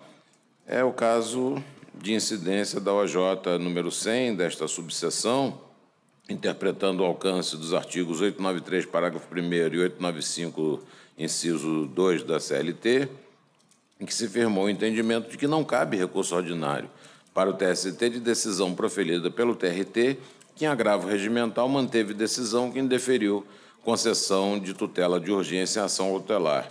O processo ainda pende de decisão definitiva do Tribunal ACOR. É uma questão que já foi examinada aqui em outros processos no mesmo sentido. Por tais razões, eu não estou conhecendo o recurso ordinário. Doutora Márcia. Excelentíssimo ministro presidente, com procuração nos autos pela ALL, eu vou apenas registrar a presença. Pois não. Senhores ministros, decisão unânime nos termos do voto do relator, consignada a presença da doutora Márcia Maria Guimarães de Souza. Assim se decide. Nós temos uma vista regimental, vamos chamar. Retorno de vista regimental concedido ao excelentíssimo senhor ministro Douglas Alencar Rodrigues, processo RO 745, dígito 92, de 2015, em que é relator excelentíssimo senhor ministro Lélio Bentes Correia. Excelentíssimos senhores ministro relator e Renato de Lacerda Paiva votaram no sentido de conhecer do recurso ordinário e no mérito dar-lhe provimento para conceder na segurança postulada pelo impetrante, determinar o imediato levantamento do bloqueio de 20% dos seus salários procedido nos autos da reclamação trabalhista, bem como a liberação dos valores indevidamente retidos. Não participou do início do julgamento, excelentíssimo senhor ministro Alexandre Ramos, e não participa deste julgamento, excelentíssimo senhor ministro Manuel Pereira. Não houve sustentação. Ministro Douglas. Senhor presidente, senhoras ministras, senhores ministros, a matéria debatida no caso presente tem comparecido às pautas dessa subseção com alguma frequência e, entre idas e vindas, entre singularidades e especificidades de cada caso concreto, me parece que estamos diante de um caso que permite a definição da tese acerca da possibilidade ou não da validação de atos de apreensão patrimonial efetivados na vigência do Código de Processo Civil de 2015, mas cuja origem, a decisão judicial que os ordenou, remonta ao período anterior, ou seja, ainda sob a vigência do Código de 73. Atendendo a uma provocação de Vossa Excelência, presidente, eu pedi vista regimental e fui estudar o assunto e procurei evidenciar que a própria ordem jurídica processual permite que fatos supervenientes de natureza constitutiva, modificativa, extintiva do direito sejam levados em consideração no instante dos julgamentos. E aprofundando ainda nessa pesquisa, a propósito da própria súmula 394 desta Corte, também encontrei doutrina no sentido de que fatos supervenientes alcançam também inovações legislativas. E ainda insatisfeito com a pesquisa, instigado pela relevância do tema, encontrei um artigo primoroso do Galeno Lacerda, magistrado aposentado, creio, não sei se ainda está vivo, mas um trabalho primoroso publicado em 1983, num evento internacional celebrando 10 anos do Código de Processo Civil, em que comentava o significado do artigo 462 do Código de 73, que encontra igual previsão no Código de 2015, no artigo 493. Neste artigo ele comenta, está transcrito no voto, ele comenta a importância do dispositivo na medida em que a atuação da jurisdição, dos juízes, dos tribunais, deve buscar equacionar de maneira definitiva os múltiplos questionamentos que são apresentados, não se fechando, portanto, às inovações legais, aos fatos supervenientes que possam acontecer em relações jurídicas de caráter continuativo. É por isso que o voto foi ganhando em volume, né? No início era um voto menor, mas foi se ampliando. E, nesse sentido, eu submeto a Vossas Excelências a tese de que não haveria dúvida em relação à ilegalidade dos atos de apreensão praticados na vigência do Código de 73, na linha da OJ 153 dessa subseção. Mas os atos de apreensão subsequentes, já na vigência do Código de 2015, na verdade, a partir de 18 de março de 2016, esses atos estariam legitimados ou cohonestados ou legalizados em razão da alteração legislativa que se seguiu. Nos debates que já travamos, se discutia muito a questão da OJ 127, que diz com a contagem do marco decadencial para a impetração da segurança. E nós, enfim, nos debruçamos sobre esse argumento no sentido de que essas apreensões seriam atos complexos, atos processuais complexos, ou seja, enquanto a ordem judicial não fosse cassada, ela estaria produzindo efeitos. E se esses efeitos foram alcançados no instante em que houve alteração substantiva da legislação, aí sim esses atos teriam sido convalidados. É essa tese, acho que todos já estão bastante a par dessa discussão, e o voto está disponibilizado. Eu estou pedindo à vênia, ao eminente relator, que em judicioso voto propõe a concessão da segurança, e o meu voto, embora também concedendo a segurança, ele é numa extensão menor, é um provimento parcial, apenas para que sejam liberadas as quantias apreendidas sob a vigência do Código de 73. É essa a questão, presidente, fundamentalmente. Ministro Douglas, eu vou colocar aos senhores ministros uma questão de ordem. Neste caso, o ministro Emanuel não vota, por quê? Substituindo o ministro Lélio. Porque o relator é o ministro Lélio, exatamente. Então, nós teríamos, mas se o ministro Emanuel votasse, que hoje Sua Excelência compõe o quórum da STI2, não ocupa cargo de direção.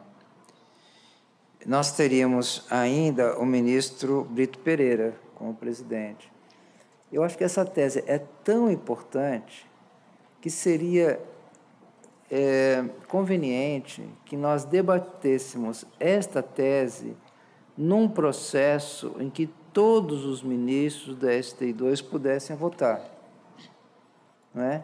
Então, o que eu vou sugerir é que a próxima a votar seria a ministra Adelaide, que ela ficasse com vista regimental deste processo, e vou pedir aos senhores ministros que separassem um processo novo do gabinete, que trouxessem com esta nova composição, a composição atual, mais o ministro Brito. Não é isso? Seriam 2, 3, 4, 5, 6, 7, 8, 9. Porque daria, inclusive, um número ímpar. E correria o risco também de um empate. Estariam de acordo com a minha proposta? Plenamente de acordo, presidente. Estariam de acordo? Então, os senhores relatores que identificarem esse processo, por favor, comuniquem à secretaria para que esse processo possa ser pautado, nos avise para que nós peçamos ao ministro Brito Pereira que ele venha a presidir a sessão, e aí, com quórum completo, nós poderíamos definir a tese. E daí para frente já teríamos a tese definida. Está bem assim? Está certo? E o voto divergente, apesar das notas, senhor presidente, se o ministro Douglas puder encaminhar... Sim, seria, ministro Douglas, se Vossa Excelência puder encaminhar, inclusive em papel, fica mais fácil para alguns de nós, como eu. Eu não tenho. Tem mais facilidade de ler em papel do que no sistema, está bem? Senhor presidente? Pois não, ministro Alexandre. É possível esse que está no sistema imprimir agora.